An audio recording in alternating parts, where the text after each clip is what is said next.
Ibinigay niya ang kanyang buhay para sa atin. To serve us, para magkaroon tayo ng buhay na wala na. Hindi po natin pwedeng sabihin na tayo nagsaserve sa Panginoon. Actually, kaya tayo nagsaserve because God, our Lord Jesus Christ, is served first before we serve Him. Okay? Kaya nagagawa natin ngayon nagsaserve tayo. Buong puso tayo nagsaserve. But I don't know, buong puso tayo nagsaserve sa Panginoon. Tanong natin po, nais ba ninyo maglikuran ng Panginoon ng buong puso? Amen. Amen. Ang sabi na ating commandment ng Panginoon, mahalin ninyo yung Diyos ninyo ng buong lakas, ng kalakasan ng buong puso. Kaya po yung ating, no one is perfect, even in our serving God. Pero ginagawa natin dahil po yung ang buhay natin ngayon ay hindi na imposible yung gagawin natin para sa Panginoon. Because we direct by the Holy Spirit. Like, dinidirect tayo kung paano natin gawin ang ating mga ministry. Yung ating gawain natin. Gawain natin sa ating mga boss, gawain natin sa ating mga pamilya, gawain natin sa ating mga kaibigan. Even inside of the church. Gaano ba kalagim o ka-costly ang ating paglilingkod? Kasi kapag costly na, hindi nabibigyan na tayo. No? Gaano ba kalalim? Baka ang tubig, ganyan lang. Okay? Naglilingkod ba tayo ng buong puso? Siya ba ang ating prioridad? Dito, sa mga binasa ko, nandito lahat ang mga tanong. Makita ninyo yung mga disciple, lalo na si Judas, is our God, our Lord Jesus Christ is not, siya po hindi po siya yung priority. Ang kanyang priority ang yung mga tao na tulungan.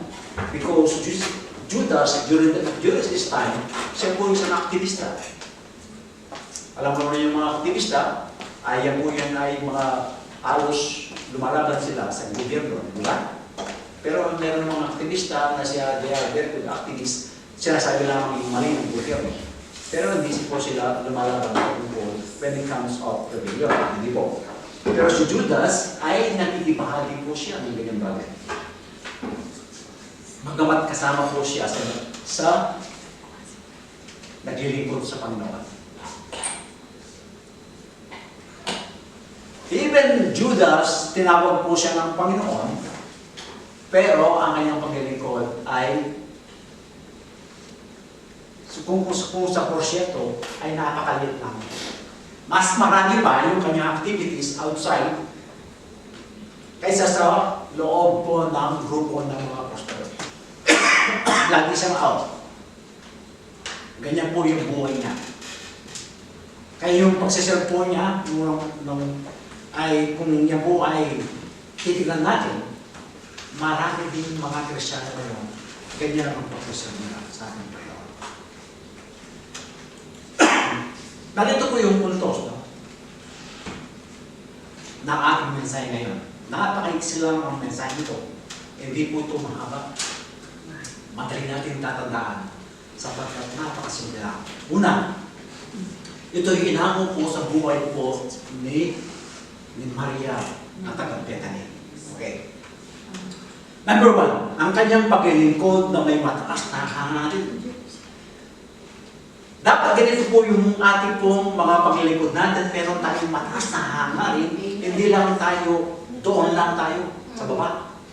Ibig sabihin, nag-upgrade po yung ating paglilingkod natin. Amen. Kaya-kaya natin yan. Kasama natin ang Panginoon.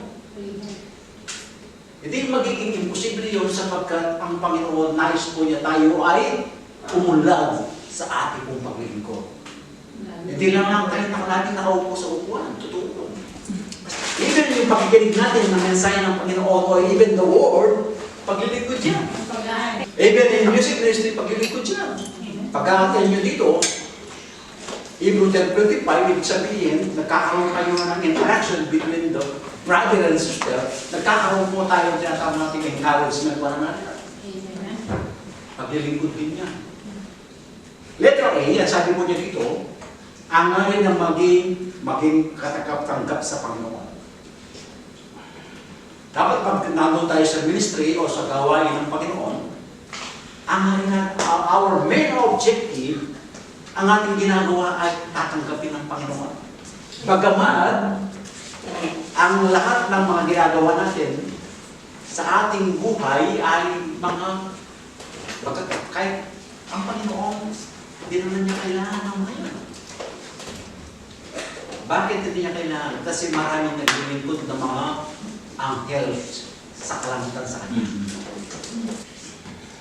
Ginagawa natin ang paglilingkod na yan because we believe ito po ay pagbibigay sa kanya ng kasiyahan.